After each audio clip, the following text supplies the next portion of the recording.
हैदराबाद के technology hub में Indian IT का एक नया चैप्टर लिखा जा रहा था। साल था 1987 और एक दूरदर्शी एंटरप्रेन्योर बिर्राजू रामलिंग राजू ने सत्यम कंप्यूटर सर्विसेज की नींव रखी। सिर्फ 20 कर्मचारियों से शुरुआत करके राजू का लक्ष्य था सत्यम को आईटी आउटसोर्सिंग इंडस्ट्री में एक ग्लोबल नाम बनाना। सत्यम के शुरुआती साल क्वालिटी और कस्टमर सेटिस्फैक्शन के प्रति उसकी कमिटमेंट से मार्केट थे। कंपनी ने इनोवेटिव सॉल्यूशंस देने और क्लाइंट की एक्सपेक्टेशन से आगे निकलने के लिए जल्दी ही एक अच्छी रेपुटेशन बना ली। सत्यम की एक्सपर्टीज सॉफ्टवेयर डेवलपमेंट, कंसल्टिंग और बैक ऑफिस ऑपरेशंस जैसे कई तरह के आईटी सर्विसेज प्रोवाइड करने में थी। जैसे जैसे कंपनी बढ़ी, उसने पूरे भारत में अपने ऑपरेशंस एक्सपैंड किए।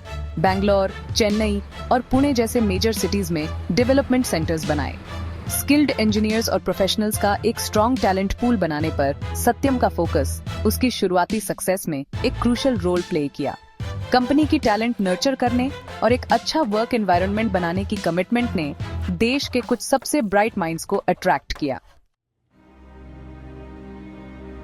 इंडिया में एक मजबूत फाउंडेशन के साथ सत्यम ने ग्लोबल स्टेज पर अपनी नजरें जमाई।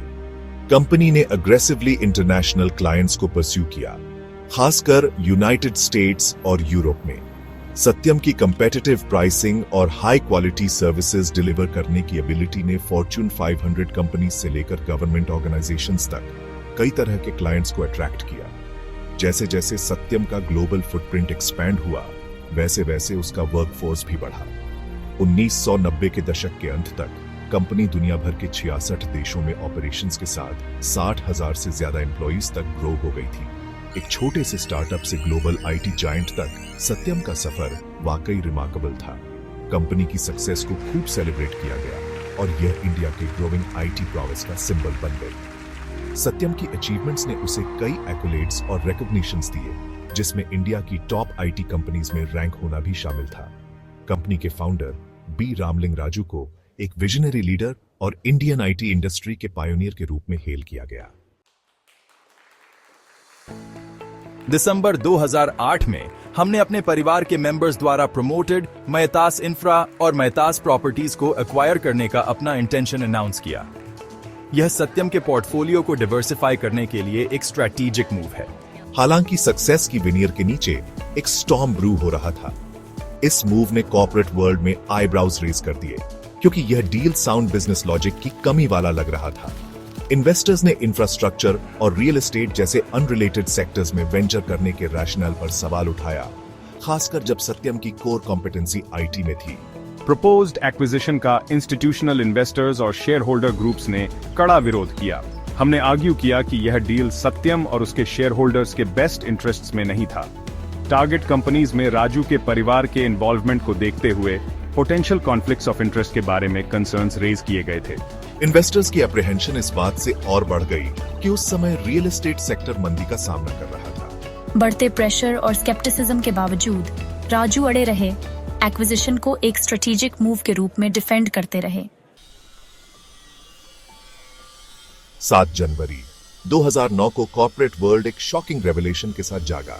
मैं बी रामलिंग राजू, सत्यम कंप्यूटर सर्विसेज का फाउंडर और चेयरमैन, एक मैसिव अकाउंटिंग फ्रॉड करने की बात कबूल करता हूं। कंपनी के बोर्ड ऑफ डायरेक्टर्स को लिखे एक लेटर में राजू ने कई सालों तक सत्यम के रेवेन्यूज और प्रॉफिट्स को बढ़ा चढ़ाकर बताने की बात कबूल की। इस कन्फेशन ने इंडियन कॉर्पोरेट सेक्टर और उसके बाहर शॉकवेव्स भेज दी। सत्यम, जो कभी इंडिया के आईटी प्रोग्रेस का सिंबल था, अब उसे इंडिया का एनरॉन कहा जा रहा है। स्कैम की न्यूज ने सत्यम के स्टॉक प्राइस को प्लमेटिंग भेज दिया। इन्वेस्टर्स, जो कभी आईटी जायंट के शेयर्स खरीदने के लिए टूट पड़ते थे, अब कंपनी की वैल्यू में मैसिव इरोजन से रीलिंग हो गए थे। फ्रॉड का स्केल उस समय लगभग 7,000 करोड़ रुपए या लगभग $1 बिलियन आंका गया, जिसने इंडियन कंपनीज में इन्वेस्टर कॉन्फिडेंस को हिला दिया। इंडियन गवर्नमेंट ने सिचुएशन की ग्रेविटी को समझते हुए डैमेज को लिमिट करने के लिए स्विफ्टली इंटरवीन किया। जैसे ही इन्वेस्टिगेटर्स ने सत्यम की बुक्स में डेल्व करना शुरू किया, फ्रॉड का असली एक्सटेंट अपैरेंट हो गया। राजू ने कुछ क्लोज एसोसिएट्स की मदद से धोखे का एक ऐसा वेब रचा था जो कई सालों तक चला। फ्रॉड में हजारों फेक इनवॉइसेस क्रिएट करना, रेवेन्यूज को इन्फ्लेट करना और प्रॉफिट्स को ओवरस्टेट करना शामिल था। अपने एक्शंस को कंसील करने के लिए राजू और उसके अकॉम्प्लिसेस ने फिक्टिशियस बैंक अकाउंट्स बनाए और बैंक स्टेटमेंट्स फोर्ज किए। एलैबोरेट स्कीम के पीछे मोटिव सत्यम को फाइनेंशियली हेल्थियर और ज्यादा प्रॉफिटेबल कंपनी के रूप में पोर्ट्रे करना था, जितना यह असल में था। कंपनी की परफॉर्मेंस को इन्फ्लेट करके राजू का एम ज्यादा इन्वेस्टर्स को अट्रैक्ट करना, फेवरेबल टर्म्स पर लोन सिक्योर करना और सत्यम के स्टॉक प्राइस को बूस्ट करना था। फ्रॉड को साल दर साल परपेचुएट किया गया। हर क्वार्टर के फैब्रिकेटेड नंबर्स पिछले वाले पर बिल्ड होते गए। इसने कंसिस्टेंट ग्रोथ और प्रॉफिटेबिलिटी का इल्यूजन क्रिएट किया, इन्वेस्टर्स, रेगुलेटर्स और यहां तक कि सत्यम के खुद के ऑडिटर्स को भी डिसीव किया। सत्यम स्कैंडल ने कॉर्पोरेट इंडिया में शॉकवेव्स भेज दी। कॉर्पोरेट गवर्नेंस और ऑडिटिंग प्रैक्टिसेस में सीरियस फ्लॉज एक्सपोज किए।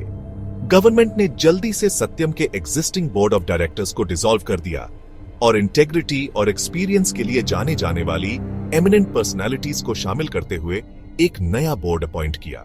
बिलीगर्ड कंपनी के लिए एक बायर की ग्लोबल हंट शुरू हुई, जिसमें कई आईटी मेजर्स ने इंटरेस्ट दिखाया। अप्रैल 2009 में एक और Indian IT services company tech Mahindra Satyam के लिए सक्सेसफुल बिडर के रूप में इमर्ज हुई। टेक महिंद्रा के एक्विजिशन ने सत्यम के टुमल्चुअस जर्नी में एक टर्निंग पॉइंट मार्क किया।